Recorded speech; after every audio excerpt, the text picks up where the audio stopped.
Bien, vamos a revisar ahora el tema más importante en gastroenterología, porque es el más preguntado, que viene a ser pancreatitis aguda, ¿ya? Comenzando con la etiología, recuerden que la etiología más frecuente es la etiología biliar, ¿no es cierto? Esos cálculos pequeños, menores de 5 milímetros, que obstruyen y generan la pancreatitis, sobre todo en mujeres, ¿no? Después está la segunda causa más frecuente, que viene a ser el alcohol. El consumo de alcohol crónico, sobre todo en los varones, más de 40, más de 50 gramos al día, ya es tóxico y puede generar pancreatitis, ¿no?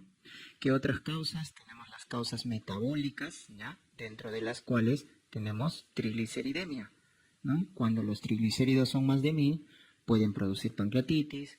Cuando hay hipercalcemia, ¿no? Por un hiperparatiroidismo, también puede desencadenar una pancreatitis, ¿ya? También tenemos la causa viral, sobre todo en niños, ¿no? El virus de la parotiditis, ¿ya? La fiebre urleana en los niños también puede complicarse con pancreatitis. También fármacos. Les han preguntado, ¿qué fármacos producen pancreatitis? Está valproato, tetraciclinas, furosemida, tiazidas, de la terapia del VIH, didanosina, ¿no es cierto? Pueden producir pancreatitis, ¿ya?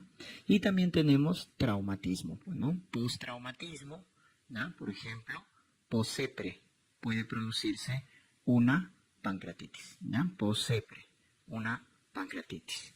¿Qué nos dice la fisiopatología?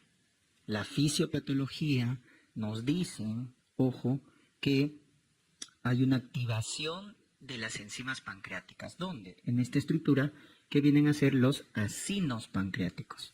Entonces se activan de manera prematura las enzimas pancreáticas dentro de lo que viene a ser los acinos. Y eso desencadena la respuesta inflamatoria, ¿no? Ya sea por la etiología biliar, el alcohol, la causa metabólica, virus, fármacos o traumatismo. Se activan de manera prematura y generan la inflamación, que en el 80% de los casos es leve, en el 80%. En un 20% va a ser severa la pancreatitis, ¿ya? Entonces, al cuadro leve se conoce también con el nombre de pancreatitis edematoso intersticial, ¿no? Desde el punto de vista anatomopatológico. Y al severo, necrohemorrágico. Necrohemorrágico. Entonces, el 80% es leve, doctores. Vamos al diagnóstico. ¿Cuál es el criterio clínico? El criterio clínico del paciente es el dolor abdominal. Ese es el criterio clínico. ¿Cómo es ese dolor abdominal? Súbito, severo. Recuerden que es una causa de abdomen agudo severo, ¿no? En las emergencias. Que se irradia hacia la espalda, ¿no? Se irradia en cinturón, le llaman. Se irradia en banda, en faja, porque el páncreas es retroperitoneal, ¿ya? Entonces, ese es el criterio clínico, el dolor abdominal. Y cursa con un ilio paralítico, dato clínico frecuente, ¿no? Donde hay náuseas, vómitos, ruidos hidroaéreos ausentes, ¿ya? El famoso ilio paralítico. Los signos clínicos de mal pronóstico, ¿no? El signo de Cullen, que es la equimosis que aparece en la zona periumbilical. O el signo de Gray-Turner, que es la equimosis que aparecen en los flancos. Nos indican gravedad, nos indican que la pancreatitis es necrohemorrágica. Y empieza a ser falla multiorgánica en algunos casos del paciente, porque recuerden que la pancreatitis es una causa de síndrome de respuesta inflamatoria sistémica, ¿no? Falla renal, falla hemodinámica, falla respiratoria, etc. Pero el que nos va a confirmar el diagnóstico básicamente es las enzimas. El dosaje de las enzimas nos va a confirmar el diagnóstico. Entonces tengo este cuadro clínico y cuando las enzimas se elevan más de 3 veces su valor normal, nos confirman el diagnóstico de pancreatitis. ¿Y cuáles son esas dos enzimas? Tenemos la amilasa y la lipasa. Y miren la cinética diferente que tienen, ¿no? Este viene a ser la amilasa. Miren. La amilasa se eleva a las 10, 12 horas y dura hasta las 3 a 5 días. En cambio, como pueden ver, la lipasa se eleva más tempranamente a las 6 horas y cae a los 10 a 14 días. De tal manera que si el paciente viene tarde, pasada las 72 horas, o la causa es por alcohol o por triglicéridos, es mejor pedir lipasa. Es la más sensible y la más específica. Tal es así que cuando los síntomas son tardes o la causa es por alcohol o triglicéridos, la amilasa ya no sirve. La amilasa ya no sirve. En esos casos específicos, miren, pedimos lipasa, ¿no? Cuya cinética es diferente, ¿no? Permanece más tiempo prolongado. Ya está. Entonces, el dosaje de las enzimas nos confirma el diagnóstico. Luego, muy importante en el paciente con pancreatitis es evaluar el pronóstico. Es muy importante identificar a aquellos pacientes que van a hacer una pancreatitis potencialmente grave. Y ahí vamos a describir los factores de mal pronóstico, como por ejemplo el paciente que tiene obesidad, tiene mal pronóstico. El paciente, ¿no es cierto?, que tiene como marcador bioquímico ideal el PCR. Un PCR aumentado, ojo, este es el marcador bioquímico ideal porque es bueno, barato, disponible y que te correlaciona bien el pronóstico del paciente con pancreatitis. Nos indica que es mal pronóstico. Y luego los scores, ¿no? Por ejemplo, tenemos el score de BISAP, ¿no es cierto? El score de BISAP, recuerden las siglas, ¿no? En inglés podemos evaluar al ingreso del paciente, ¿no es cierto? Está en inglés B de boom ureico, o sea, esto que mide la urea, y de alteración del sensorio, ¿no? Porque esto que el estado mental, sensorio, S de los criterios de SIRS, si tiene criterios de SIRS, A la edad, ¿no? Más de 60 años, y P de fusión pleural, ¿ya? Si tiene más de 2, en este score de BISAP, es mal pronóstico, más de 2. Luego el que más te han preguntado, ¿no? El famoso score de Ransom. Este es el que más te han preguntado. Al ingreso y a las 48 horas. ¿Cuáles son los parámetros al ingreso? La edad, ¿no es cierto? Más de 55 años. La glucosa, más de 200. Los leucocitos, más de 16.000. El LDH, TGO. Esos son los 5 parámetros al ingreso. ¿Cuáles son las 48 horas? La urea, ¿no es cierto? El hematocrito, caída del hematocrito es mal pronóstico. Caída del calcio es mal pronóstico. Caída de la presión arterial de oxígeno es mal pronóstico. Y el déficit, tanto de bases como de líquidos, es mal pronóstico, ¿no? Entonces son 5 parámetros al ingreso y 6 parámetros a las 48 horas. Y en las unidades de cuidados intensivos también se maneja el APACH. Es otro score. Cuando es más de 8 es más complicado, por eso acuérdense el valor. Más de 8 es mal pronóstico. En cambio, Ransom más de 3 es mal pronóstico, ¿no? Muy bien. Y el que evalúa la falla de órgano es conocido con el nombre del score de Marshall. Marshall tiene muy buena correlación con lo que viene a ser la falla de órgano, ¿no? La falla respiratoria, que la mide con el PAFI, presión arterial de oxígeno sobre FiO2, la falla renal con la creatinina sérica y la falla hemodinámica con la presión arterial sistólica. Un Marshall más de 2 indica falla de órgano y por lo tanto el paciente tiene una pancreatitis potencialmente grave. ¿Estamos? Ya está. Si tenemos todos estos factores, entonces vamos a pedir a las 72 horas de una pancreatitis potencialmente grave porque tiene estos marcadores, vamos a pedir tomografía a las 72 horas para medir el llamado índice de severidad tomográfica. ¿Qué incluye el índice de severidad tomográfica? Incluye 2 componentes, ¿correcto? El llamado score de Baltasar y el porcentaje de la necrosis. Baltasar A, que es el páncreas normal, ¿no? Veo la tomografía, no hay ni inflamación. Entonces, Baltasar A es páncreas normal. Baltasar B, ¿correcto? El Baltasar B es cuando te dicen ya edema de páncreas. Se ha edematizado el páncreas, está con edema, ¿correcto? El Baltasar C es cuando te dicen que hay compromiso de la grasa o del espacio peripancreático. Ese es el Baltasar C. Luego tienes el Baltasar D, que te dice que hay una colección de líquido. Y luego el Baltasar E, que te dice que hay varias colecciones de líquido. 2 o más colecciones de líquido o una de aire. Basta que haya aire, doctores. Eso es Baltasar E, de frente. Y le damos un puntaje, pues, ¿no? Al Baltasar A le doy 0 puntos, al B 1 punto, al C 2 puntos, al D 3 puntos y al E 4 puntos. Y luego, finalmente, el porcentaje de necrosis.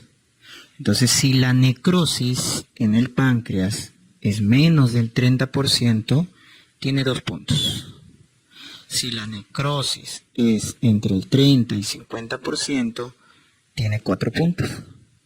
Y si es más del 50%, es 6 puntos. Recuerden que para ver necrosis necesito una tomografía con contraste. Para Baltasar es sin contraste. ¿Estamos? Muy bien. Con eso, entonces sumo Baltasar más el porcentaje de necrosis y ese es el índice de severidad tomográfica, que cuando es más de 7 nos indica mal pronóstico en la pancreatitis. Y luego tenemos por acá las complicaciones. ¿Cómo se dividen las complicaciones en pancreatitis? Las complicaciones en pancreatitis se dividen como complicaciones locales y complicaciones sistémicas. Dentro de las complicaciones locales vamos a tener lo siguiente. Tenemos por acá la complicación local más frecuente, que viene a ser el pseudoquiste pancreático. Ese es el más frecuente, el pseudoquiste, que lo van a describir en la tomografía como están viendo ahí, como una colección de líquido homogénea, rodeada por tejido fibrótico. Es por eso que esta complicación aparece a partir de las 4 semanas, es tardía, porque tiene que haber formado un tejido de granulación o tejido fibrótico. Generalmente es único, ubicado en cuerpo o cola de páncreas, ¿no? La mayoría solo necesita vigilancia ecográfica, ya que la mayoría resuelve espontáneamente. El pseudoquiste, en la mayoría de los casos, doctores, resuelve espontáneamente. ¿Cuándo vamos a operar un pseudoquiste? Cuando tiene más de 6 semanas y mide más de 6 centímetros, o cuando se complica. Rotura, infección, hemorragia. Si se complica, hay que operarlo. ¿Qué otra complicación tenemos? El absceso pancreático. El absceso ya es una complicación infecciosa, que lo vamos a ver en la tomografía como una colección de líquido, pero con aire. Ese es el dato de infección. Aire en la tomografía. Líquido con aire en tomografía, absceso. ¿Correcto? Absceso. El paciente va a tener fiebre, va a tener dolor abdominal, va a tener leucocitosis con desviación izquierda en el hemograma. Y la conducta obviamente va a ser terapia antibiótica, ¿ya? Y drenaje, ¿no? Tratamiento quirúrgico, drenaje. Muy bien. Y finalmente la complicación más grave de todas. ¿Cuál es la complicación más grave de todas? Viene a ser la necrosis. La necrosis. Esa es la complicación más grave. Se va a describir como una zona, acá ya no es colección, es una zona heterogénea del páncreas que no capta contraste. Zona heterogénea del páncreas que no capta contraste. Tenemos la necrosis estéril, que tiene buena evolución, y la necrosis infectada, que sí genera mortalidad, hasta en un 30%, ¿no? La mortalidad de la necrosis infectada, que es la principal causa de muerte tardía en el paciente con pancreatitis, porque genera muerte pasada las 2 semanas del paciente con pancreatitis. Entonces, en el caso de la necrosis estéril, doctores, acá simplemente vigilancia, no amerita mayor tratamiento.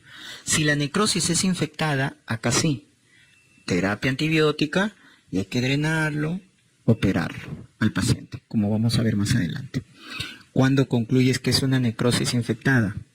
Cuando te digan en la tomografía zona heterogénea que no capta contraste y el paciente está con fiebre, o se ve en la tomografía aire, recuerden aire en tomografía en una pancreatitis indica infección, o si lo punzamos, punción, aspiración con aguja fina, y sale positivo, ¿no? El cultivo. ¿Estamos? Y ahí hay que operar y hay que darle antibiótico, porque es la que causa más mortalidad. Y finalmente tenemos las complicaciones sistémicas, porque el paciente con pancreatitis hace falla multiorgánica, que es la principal causa de muerte precoz. Principal causa de muerte en las primeras 2 semanas, producto de una falla multiorgánica. ¿Estamos? Ya está. Muy importante, entonces, evaluar al paciente con pancreatitis, ¿no? Si está haciendo estas complicaciones o no. Sobre todo la falla de órgano y sobre todo la necrosis, que son las principales causas de muerte.